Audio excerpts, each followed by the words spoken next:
Hello everyone, আজকে Bengali scientific minds online জেআরই কোর্সের পক্ষ থেকে কোয়ান্টিটেটিভ রিজনিং ক্লাসে সবাইকে স্বাগতম। সো কোয়ান্টিটেটিভ রিজনিং ক্লাসটা আমি যেভাবে সাজিয়েছি, আমি যারা জেআরই কোয়েন বই থেকে পড়তে হবে, কি ম্যাটেরিয়ালস ফলো করতে হবে, যার জন্য সাজেশন চাই, সবার আগে ইটিএস অফিসিয়াল গাইড বইয়ের কথাই সবাইকে বলি, কারণ এরা হচ্ছে অ্যাকচুয়াল টেস্ট মেকার এবং ইটিএসের জিআরইতে যে প্রশ্ন হয় সেটা হুবহু ইটিএসের বইয়ে যে ধরনের প্রশ্ন আছে সেই রকমই হয়, এবং ইটিএসের বইয়ে যে প্রশ্নগুলো দেওয়া আছে এগুলো মূলত বিগত বিভিন্ন সালের প্রশ্ন। সো এই জন্য আমি বলবো সবার আগে এই বইগুলো ফলো করতে। তো ইটিএসের মোট 3টা বই আছে, একটা হচ্ছে অফিসিয়াল গাইড, আর একটা আছে অফিসিয়াল, এখানে যে স্ক্রিনশটটা দেওয়া আছে official GRE quantitative reasoning practice question, আর একটা আছে official GRE verbal reasoning practice question.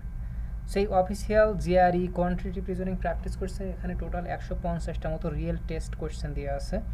তো আমি এই বইটাকে এই 150টা কোয়েশ্চেনের ক্যাটাগরি এবং টপিক অনুযায়ী মোট 22টা ক্লাসে ভাগ করেছি, ছোট ছোট ক্লাসে, এবং প্রত্যেকটা কোয়েশ্চেন আমি এক্সপ্লেইন করব আসলে কীভাবে অ্যান্সার করতে হয়।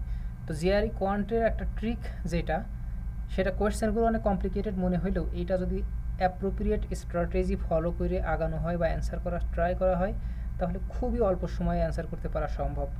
তো এখানে কোয়েশ্চেনগুলো খুবই টেম্পটিং থাকে, যেমন দেখেই মনে হবে যে আমি তো পারি এটা, কিন্তু যদি কেউ ক্লাসিক্যাল নিয়মে বা আমরা স্কুল কলেজে যেভাবে অঙ্ক করে আসছি অভ্যস্ত, সেভাবে করতে হলে টাইম বেশি লাগবে, কিন্তু এখানে একটু স্পেশাল ট্রিক্স ফলো করে অঙ্কগুলো যদি করা যায় তাহলে খুবই অল্প সময়ে খুবই ইফেক্টিভলি করা যায়। তো সেই স্ট্র্যাটেজিগুলোই মূলত আমি এখানে ফোকাস করব। সো প্রথম ক্লাসে আমি রেখেছি অ্যারিথমেটিক 1 থেকে 7 কোয়ান্টিটেটিভ কম্পারিজন কোয়েশ্চেন, যে 7টা কোয়েশ্চেন এই বইগুলো থেকেই নেওয়া। সেইখানে 22টা ক্লাসের ভিতরে আজকে আমি প্রথম ক্লাসের কোয়েশ্চেনগুলো ডিসকাস করব। তো আসুন দেখে নেওয়া যাক একটা একটা করে কোয়েশ্চেন আমরা কীভাবে সলভ করতে পারি ইফেক্টিভলি। তো এইখানে দেওয়া আছে একটা কোয়েশ্চেন, তো কোয়ান্টিটেটিভ কম্পারিজন। সো কোয়ান্টিটেটিভ কম্পারিজনে 2টা সাইড থাকে, একটা হচ্ছে কোয়ান্টিটি এ, কোয়ান্টিটি বি, এবং অ্যান্সার চয়েস হতে পারে এ বি সি ডি, এই 4টা থেকে একটা। তো যারা ফ্যামিলিয়ার না যে এ বি সি ডি অপশানগুলো কী, সেখানে আমি নিচে এখানে লিখে রাখছি A, quantity A is greater, quantity A যদি বড়ো হয় অর্থাৎ লেফট সাইডেরটা তাহলে অ্যান্সার হবে এ, কোয়ান্টিটি বি যদি বড়ো হয় অর্থাৎ রাইট সাইডেরটা তাহলে অ্যান্সার হবে বি, কোয়ান্টিটি যদি দুই সাইড ইকুয়াল হয় তাহলে কোয়ান্টিটি হবে সি, এবং যদি যে ইনফরমেশানগুলো দেওয়া আছে সেখান থেকে যদি এই রিলেশনশিপ ডিটারমাইন করা না যায় তাহলে অ্যান্সার হবে ডি। তো আসুন দেখে নেওয়া যাক এই কোয়েশ্চেনটা আমরা কীভাবে সলভ করব। সো এখানে হিন্টস বা ক্লু দেওয়া আছে, যেটা ইনফরমেশান দেওয়া আছে ওপরে, এখানে যে D is the decimal from the fraction 4/41। এখন এই যে একটা ফ্র্যাকশন দেওয়া আছে 4/11, নট 4/41, 4/11, এই ফ্র্যাকশনটাকে ফার্স্ট ডেসিমালে কনভার্ট করতে হবে। করার পরে যেটা হবে সেটা হচ্ছে D, 25th digit to the right of the decimal point D. তাহলে কোয়ান্টিটি এটা হবে কি, এই ডেসিমালের 25th নাম্বার ডিজিটটা, এবং কোয়ান্টিটি বিটা দেওয়া আছে ডিরেক্টলি 4। তাহলে আমরা যদি এই কোয়ান্টিটি এটা বের করতে পারি তাহলে আমাদের দুই সাইড কম্পেয়ার করা খুবই ইজি হবে। দেখুন কোয়ান্টিটি আসলে এটা কীভাবে বের করব বা করা যায়। তো এখানে দেওয়া আছে 4/11। তো আমরা হাই স্কুলের নিয়মে ফিরে যাই, পাটিগণিতের নিয়মে। যদি এইভাবে করি তাহলে এখানে একটা ডেসিমাল বসালে আমরা এখানে একটা শূন্য নিতে পারবো। তাহলে 11 কত হয় ডেসিমাল পয়েন্টের পরে, 3 11 33, নিচে থাকে 7, 7-এর পরে যদি আর একটা শূন্য নিই তাহলে কত আসছে 6, 6 11 66, 66-এর পর আবার থাকবে 4, তার মানে ওই 40-এর ওখানে ফিরে আসতেছে 40, 11 3 11 33, আবারও লেফট থাকে কত 7, 76। সো এইভাবে যদি আমরা বারবার করতে থাকি রিলেশনশিপটা আসবে কেমন, 3 6 3 6 3 6, এভাবেই। তো এইভাবে যদি রিপিট হইতে থাকে তাহলে এখানে বসে 25th digit to the right of the decimal point D. So এখানে ফার্স্ট ডিজিট কত 3, সেকেন্ড 6, থার্ড 3, ফোর্থ 6। সো এইভাবে দেখা যাচ্ছে প্রতি 2টা পরপর রিপিট হচ্ছে। তাহলে 5 নম্বর ডিজিটটা কত? 5 নম্বর ডিজিটটা হচ্ছে এখানে 3। 5 নম্বর ডিজিট যদি 3 হয়, একইভাবে 10 নম্বর ডিজিটটাও হবে 3, 15 নম্বর ডিজিট হবে 3, 20 নম্বর ডিজিট হবে 3, 25th যেটা সেটাও হবে 3। তাহলে এখানে আমরা পেয়ে গেছি কোয়ান্টিটি, এটা হচ্ছে অ্যাকচুয়ালি 3। তো এইভাবে এখানে ট্রিকটা হলো এরকমভাবে দেওয়া থাকে। তো 25 নম্বরটা দেখে মনে হলো যে আমাকে হয়তো অনেক লম্বা ক্যালকুলেশন করতে হবে, কিন্তু এই জাতীয় অঙ্ক যখনই আসে তখন এটা একটা সার্টেন প্যাটার্ন ফলো করে। সেই প্যাটার্নটা কি, যেমন এখানে 2টা পরপর রিপিট হচ্ছে, তার মানে প্রতি 5th ডিজিট আসলে সেম। তো এখানে আমরা জেনেই গেছি অলরেডি কোয়ান্টিটি এ হলো 3 আর বি 4, তাহলে বি যে 4 এটা সার্টেনলি 3 এর থেকে বড়, তাহলে অ্যান্সার হবে এখানে B, quantity B is greater. Similarly আমি যদি এখন নেক্সট কোয়েশ্চেনটা দেখি, তো নেক্সট কোয়েশ্চেনে ওরকম কোনো উপরে হিন্টস দেওয়া নাই বা ক্লু দেওয়া নাই।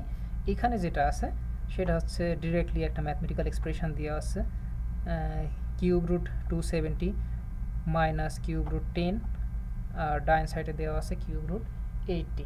তো এইখানে যদি এইটাকে, যেটা খুবই টেম্পটিং, যদি আমি এটা হোল সাইডটাকে কিউব করে দেই, এটা হোল সাইডটাকে কিউব করে দেয়, তাহলে কিউবগুলো উঠাই দেওয়া যায়, কিন্তু সেটা হবে খুবই লেন্দি একটা ক্যালকুলেশন। তো সেটা না করে আমরা যেটা স্ট্র্যাটেজি ফলো করতে পারি বা যেটা আমি করব, আমি সাজেস্ট করব, সেটা হলো এইখানে যে 273 দেওয়া আছে, তো আমরা এইভাবে এটাকে ভেঙে নিতে পারি। এটা কাজ করতেছে না,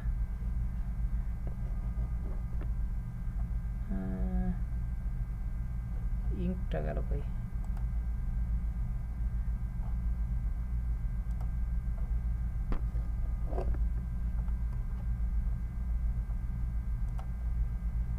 ওকে, সো এইভাবে আমরা এটাকে ভেঙে নিতে পারি। 27 টাইমস 10 বাইরে 3, তাহলে কীরকম থাকবে এক্সপ্রেশনটা? এটা থাকবে 27 টাইমস 3√10 সিমিট মাইনাস 3√10। রাইট সাইডে কী থাকে? রাইট সাইডে আমি ভেঙে নিব এটাকে এইভাবে, 8 টাইমস 10√3। তাহলে এখান থেকে এটা ভাঙলে হবে 8 টাইমস 10। ওকে, সো এইটা হলো লেফট সাইড, এটা হলো right side. So root over cube root 27, cube root 27 actually 3। So এখানে আছে 3টা 3√10 মাইনাস 3√10। সো কিউব রুট 10 থেকে যদি 1 কিউব রুট 10 মাইনাস করা হয়, তাহলে থাকে 2 কিউব রুট 10। এটা হলো left side. So left side আমরা সিম্পলিফাই করে কি পেয়ে গেছি? 2 কিউব রুট 10। আর রাইট সাইড সিম্পলিফাই করে আমরা কি পাবো? 8কে যদি আমি কিউব রুট যেটা করি সেটা হবে 2 3 10। সো আমরা এইটা পেয়েছি রাইট সাইডে আর এইটা পেয়েছি লেফট সাইডে, তাহলে দুটো সাইডই হচ্ছে এখন সমান। সো এটার ক্ষেত্রে অ্যান্সার হবে সি, অর্থাৎ 2 কোয়ান্টিটিস আর ইকুয়াল। এখন আমরা 3 নম্বর প্রশ্নটা দেখি। 3 নম্বর প্রশ্নে কি বলছে? n is a positive integer, যেখানে x সমান দেওয়া আছে 7n প্লাস 2, y সমান দেওয়া আছে 6n প্লাস 3। লেফট সাইডের quantity x plus y, right সাইডে হচ্ছে 5। তাহলে x প্লাস ওয়াই কত হবে? যদি x হয় 7n প্লাস 2, y হয় 6n প্লাস 3, তাহলে x plus y equal to হবে 13n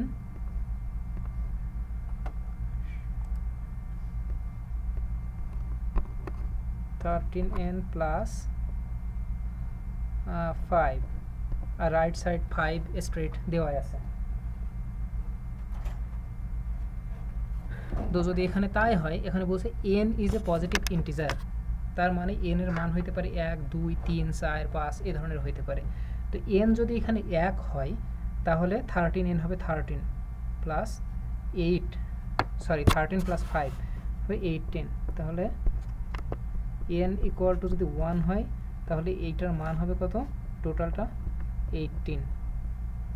similarly n equal to যদি 2 হয় তাহলে এই পুরা কোয়ান্টিটির মান হবে 13 টাইমস 2 26 5 31।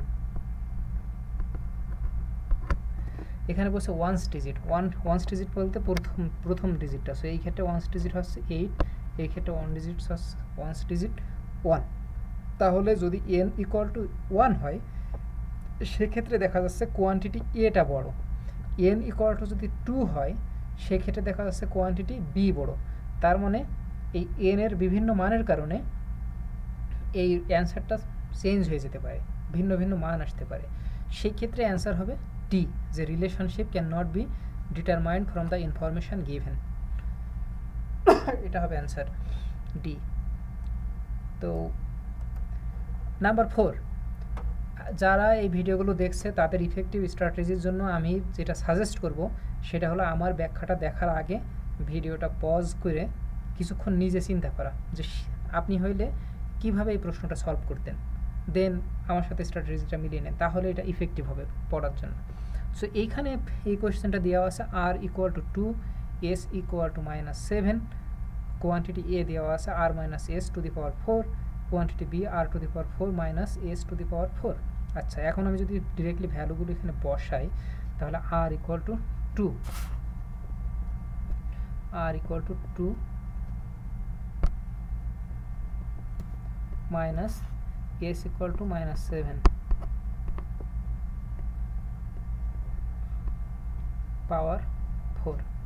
রাইট সাইডে কি আছে, 2 two the power 4 minus s এর মান -7 টু দি পাওয়ার 4। তাহলে এখানে কি হলো 9 two the power 4। Right side কি হলো 2 টু দি পাওয়ার 4 মাইনাস 4 বার গুণ করলে মাইনাসই থেকে যায়, সরি প্লাস হয়ে যায় 7 টু দি পাওয়ার 4। সো এইখানে যেহেতু এই একটা বড় সংখ্যা 7 টু দি পাওয়ার 4, এর আগে মাইনাস আছে, সো এখান থেকে সহজে অ্যাজিউম করে নেওয়া যায় যে কোয়ান্টিটি বি বাই টোটাল সাইডটা হবে একটা নেগেটিভ ভ্যালু, আর এখানে 9 টু দি পাওয়ার 4 আছে। সো এখানে যেটা ট্রিক্স সময় বাঁচানোর জন্য, এই দুইটা সাইড কম্পেয়ার করার জন্য আসলে আপনার এক্সাক্ট নাম্বার কত আসবে 9 টু দি পাওয়ার 4 করে সেটা আসলে দরকার হবে না, এখানে জাস্ট একটু কমন সেন্স অ্যাপ্লাই করলেই হবে যে রাইট সাইডটা যেহেতু 7 টু দি পাওয়ার 4 এর আগে মাইনাস আছে সেহেতু ক্যালকুলেশন করে ভ্যালু যেটাই আসুক সেটা অবশ্যই মাইনাস হবে। এই জন্য আমরা অ্যান্সারটা পিক করবো এখানে এ, এবং এই অ্যান্সার হবে, কারণ এখানে আসলে ওই এক্সাক্ট ক্যালকুলেশন করা দরকার হবে না, এখানেই আসলে ট্রিক্স। আচ্ছা, কোয়েশ্চেন নাম্বার 5, এইখানে আসুন দেখি কি এখানে বলছে n is an even negative integer. Even negative integer বলতে কি, সেটা ধরে নিতে পারি আমরা মাইনাস সামথিং, -1 অথবা -2 অথবা সরি নট -1 -2 অথবা -4। ইভেন ইন্টিজার হলো এগুলো -2 -4 -6 etc। সো এখানে একটা কমন সেন্স অ্যাপ্লাই করতে হবে, সেটা কি আপনারা এটা সবাই জানেন, যদি 2 টু দি পাওয়ার -2 হয় তাহলে আমরা ইজিলি কি লিখি, আমরা লিখি 1/2 square. Similarly let's say a to the power -1, say তোমরা কি লিখি 1/a। সো এইখানে n ইকুয়াল টু আমি আসলে একটা ভ্যালু ধরে নিলাম, লেটস সে সেটা 2, যেহেতু এটা নেগেটিভ ইন্টিজার সেহেতু -2, সো 1/3 -2, এখানে কি হবে -3 -2। তাহলে এই যেহেতু এটা নেগেটিভ আছে পাওয়ারে, আমি এখানে যেমন দেখালাম সেহেতু ভিতরে জিনিসটা ফ্লিপড হয়ে যাবে, উল্টায় যাবে। সো এটা আমি যদি মাইনাসটা রিমুভ করতে চাই 3/1 টু দি পাওয়ার 2, আর এটা হবে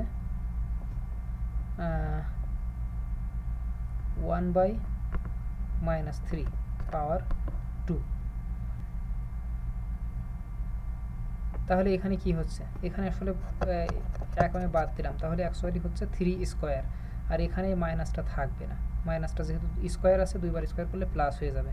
সো এখানে 3 স্কোয়ার হলো 9, এখানে হলো 1/3 স্কোয়ার 1/9, তাহলে 9 অবশ্যই 1/9 এর চেয়ে বড়, এই জন্য অ্যান্সার হবে এ। সো এখানে যে মেইন ট্রিক্স, এখানে ট্রিক্সটা হলো যে এই যে minus even negative integer. So even negative integer কথাটা যখনই লেখা আছে তখনই বুঝে নিতে হবে যে ভিতরেরটা আসলে উল্টাই যাবে, 1/3 আর -3টা হবে 1/-3।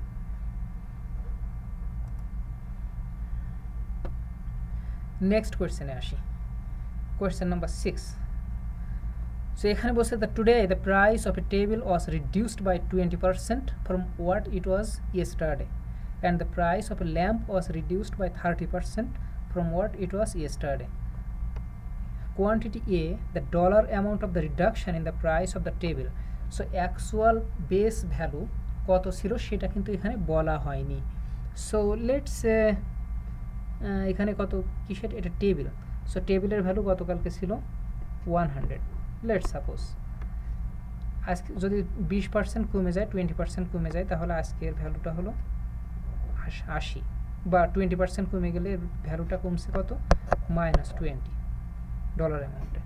লেটস দ্য ল্যাম্পের প্রাইসও ছিল 100,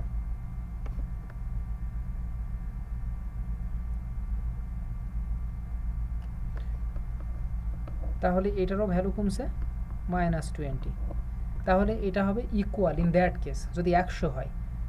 এইবার আমি যদি ধরি যে টেবিলের প্রাইসটা ছিল 200, তাহলে এটার ভ্যালু কমছে কত, 40, সেক্ষেত্রে এ ইজ গ্রেটার, সেক্ষেত্রে এটা বড়। তাহলে যেহেতু ভ্যালুটা দেওয়া নাই, আমি বিভিন্ন ধরনের ভ্যালু যদি ইমাজিন করি 200 ভার্সেস 100 বা 100 ভার্সেস 100, তাহলে আমার অ্যান্সারটা ডিফারেন্ট আসতেছে। তো যখনই অ্যান্সারটা ডিফারেন্ট আসবে, বিভিন্ন পসিবিলিটিস হবে, তখনই অ্যান্সার হবে ডি, কারণ relationship can not be determined.